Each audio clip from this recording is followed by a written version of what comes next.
श्री नवनाथ कथासार अध्याय 14वा। या अध्यायाचे नित्य पठन श्रवणाने आपल्याला समाजामध्ये निर्दोषपणे राहता येईल। जालंधराला खड्ड्यात पुरले। श्री गणेशाय नमः। मैनावतीला जालंधराकडून मंत्रोपदेश प्राप्त झाला, त्यामुळे तिला पराकोटीचा संतोष झाला। आपल्या जन्माचे सार्थक झाले याचे समाधान वाटू लागले। आपल्या पतीचा राजा त्रिलोचनाचा जसा तळमळत अंत झाला, तसे दुःख आपल्या पुत्राच्या वाट्याला येऊ नये, त्याचा उद्धार व्हावा असे तिला सारखे वाटू लागले।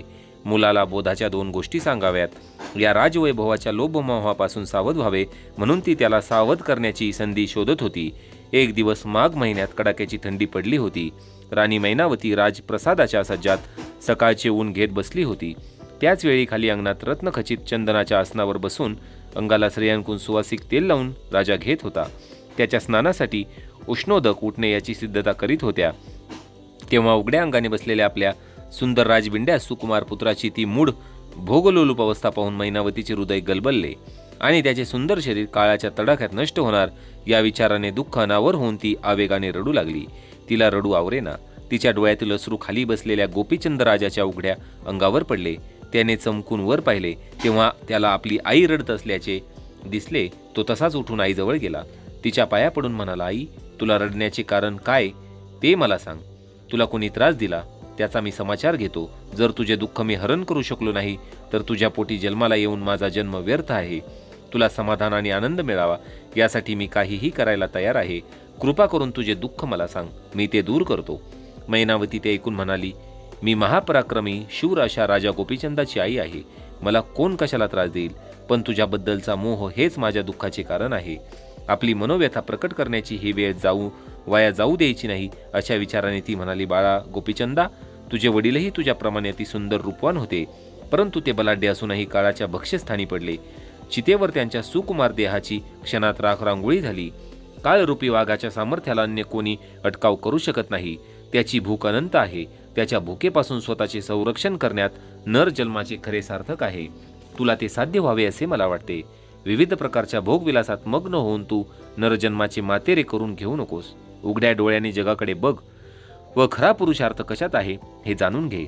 गोपीचंद मैनावतीचे बोलणे ऐकून म्हणाला, आई, तू म्हणतेस ते खरे आहे, पण सध्या मला असा गुरु कोण मिळेल जो स्वतः ब्रह्मज्ञानी सनातन प्राप्त करून घेतले आहे? तोच महात्मा मला योग्य मार्गदर्शन करील। अन्य कोणाकोण आपली दिशा भूल होईल। तेव्हा मैनावती म्हणाली, मुला, तू गुरुप्राप्तीची काळजी करू नकोस। तुला सद्गुरूच्या शोधार्थ भटकण्याची आवश्यकता नाही। आपल्या सद्भाग्याने जालंधर नावाचे एक श्रेष्ठ योगी सध्या आपल्या नगरात राहत आहेत। तू त्यांना शरण जा, तेच तुझे कल्याण करतील। हे तुझ्या सत्तेचे अपार ऐश्वर्य असले तरी ते नाशवंत आहे, हे ध्यानात घे। पण गोपीचंदावर त्याच्या सत्तेत असलेल्या ऐहिक उपभोगाचा एवढा जबरदस्त प्रभाव होता की त्या सर्वांच्या इतक्या सहजतेने त्याग करणे त्याला अशक्य होते। म्हणून तो आईची समजूत घालण्यासाठी म्हणाला, आई, परमार्थाचा स्वीकार ही कल्याणकारी गोष्ट असली तरी गुरुचे महात्म्यही तसे श्रेष्ठ आहे। मी जालंधर गुरुला शरण जाईल, योगाभ्यासही करीन, परंतु या ऐश्वर्याचा पूर्ण उपभोग घेऊन 12 वर्षांनी योगदीक्षा घेईल। मैनावतीला आपल्या पुत्राची ही सुखलोलूप वृत्ती अजिबात आवडली नाही। ती म्हणाली, या नाशवंत देहाचा एक क्षणाचाही भरवसा देता येत नाही। हे अतिशय क्षणभंगूर, चंचल, पाण्यावरच्या बुडबुड्याप्रमाणे अल्पजीवी आहे। ही सत्यस्थिती असताना तू येथे 12 वर्षाची काय खात्री देतोस? काळ केव्हा झडप घालतील हे सांगता येत नाही। त्याच्या पुढे कोणाचेही सामर्थ्य शहाणपण चालत नाही। तेव्हा तू अधिक विचार न करता जालंधरनाथाला शरण जाऊन या दुर्धर संसार व्याधीतून स्वतःची मुक्तता करून घे। मैनावती आपल्या मुलाला गोपीचंद राजाला असा उपदेश करीत असताना त्याची पट्टराणी लुमावंती त्यांचा संवाद लपून ऐकत होती। आपल्या पतीने सासूच्या उपदेशाप्रमाणे आचरण जर केले तर राज्यव्यवस्था कोसळून पडेल, जनतेप्रमाणे आपलेही हाल होतील। राजाने राजवैभवाचा उपभोग घ्यावा असे न सांगता त्याचा त्याग करायला सांगणारी ही आई नसून वैरी नाही। राज्य भ्रष्ट करून संन्यास घ्यायला लावणारी ही कैकई आहे। या विचाराने ती खिन्नपणे बसून विचार करू लागली। मैनावतीचा उपदेश ऐकून गोपीचंद म्हणाला, आई, मी तुझ्या शब्दाबाहेर नाही, परंतु गुरु उपदेश घेण्यापूर्वी जालंधरनाथाची कर्तृत्वाची परीक्षा घेईन व तू गुरु करून माझे कल्याणच होईल अशी खात्री झाली की मी त्याला शरण जाईल। म्हणून तू माझी चिंता करू नकोस असे आईला समजावून गोपीचंद स्नानाला गेला। इकडे पट्टराणी लोमावतीला चैन पडेना। तिने आपल्या मर्जीतल्या 7 सवतींना बोलावून घेतले। त्यांचे स्वागत करून त्यांच्या कानावर मैनावतीने राजा गोपीचंदाला संन्यास घ्यायला लावण्याचे कारस्थान घातले। ती म्हणाली, सख्यांनो, मैनावतीचा राजा गोपीचंदला जगातून नाहीसा करण्याचा विचार आहे। गावात एक जालंधर नावाचा ढोंगी जोगी आलेला आहे। राजाला त्याच्याकडून अनुग्रह देऊन त्याला जोगी बनविण्याचा तिचा विचार आहे. मैनावती राजाला हे सांगत असताना मी प्रत्यक्ष ऐकले आहे. मैनावती सासूबाई त्या जोग्याच्या नादाला लागल्या आहेत. त्यांच्या शब्दावर विश्वास ठेवून राजाने खरोखरच जोग घेतला तर काय होईल याची तुम्हाला कल्पना आहे का? राजाचे मन उदास होईल. मग कसले राजवैभव, राजविलास. सगळीकडे अनागोंदीचा कारभार माजेल. शत्रू ही संधी साधून आक्रमण करतील. परचक्र आल्यावर प्रजेबरोबर आपलेही हाल होतील. म्हणून सावध व्हा. आपल्या सासूबाईचा हेतू पार पाडण्या अगोदर आपण तो बेत मोडून टाकू. पट्टराणी रुमावतीने बोलणे ऐकून तिच्या सवती मनोमन भ्याल्या.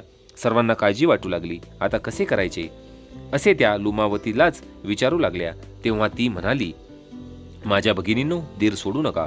आपण सवती असलो तरी आपल्यामध्ये समजूतदारपणाचा भाव आहे. आपल्यात प्रेम आहे. त्याच्या आधारावरच आपण आपले ध्येय एकच आहे, ते म्हणजे राजा गोपीचंद त्याच्या कल्याणाचा विचार. तेव्हा येणाऱ्या संकटावर मोठ्या चाणाक्षपणे मात करायची. आपण सासूबाईवर खोटा आळ घेऊन त्याचे राजाला पदभ्रष्ट करण्याचे कारस्थान आहे हे पटवून देऊ. गोपीचंद राजा रात्रीचे भोजन करून विश्रांतीसाठी लुमावतीच्या महालात आला. राणीने गोपीचंद राजाचे आनंदाने स्वागत केले.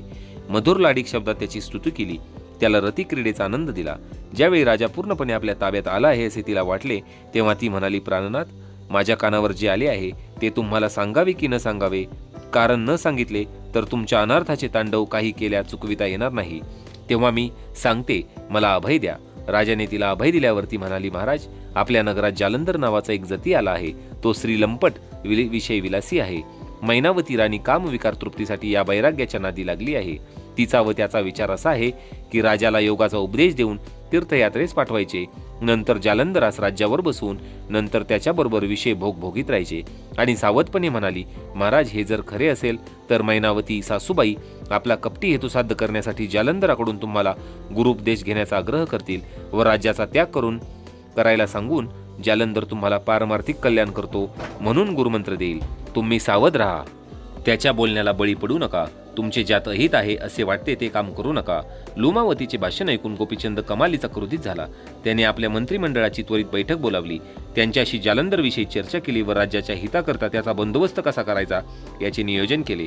त्याप्रमाणे एका दुर्लक्षित लांब जागी विहिरीसारखा खोल खड्डा खणण्यात आला. मग रात्रीच्या वेळी जालंधराला शोधून काढण्यात आले. त्याला गोड बोलून खड्डा केलेल्या जागी बोलावून आणले व तो तेथे आल्यावर त्याला काही कळायच्या आत त्या खोल खड्ड्यात ढकलून देण्यात आले. नंतर तो खड्डा घोण्याची लीद, केर, कचरा व माती यांच्या भरावाने बुजविण्यात आला. ह्या कृत्यामध्ये सहभागी असणाऱ्या सर्वांना याविषयी गुप्तता पाळण्याची राजा गोपीचंदाने धमकी दिली. तो स्वतः गुप्तपणे आपल्या महालात आला. मध्यरात्री या घडलेल्या या नाट्यमय प्रकरणाची कोणालाही वार्ता नव्हती.